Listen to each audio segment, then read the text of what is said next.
কালো জলে কুচলা তলে ডুবলো সনাতন। আইজ সারা না কাল সারা না পাইছে দর্শন। নদী ধারে চাষে বধু মিশাই করো আস। ঝিরি হিরি বাঁকা নদী বইছে 12 মাস। নদী ধারে চাষে বধু মিশাই করো আস।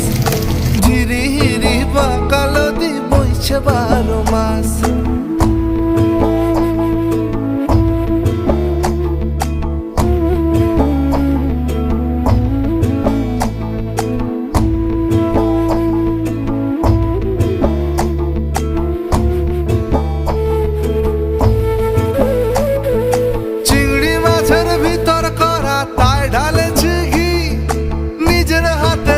ছেড়েছি ভাবলে হবে কি, চিংড়ি মাছের ভিতর করা তাই ঢালেছি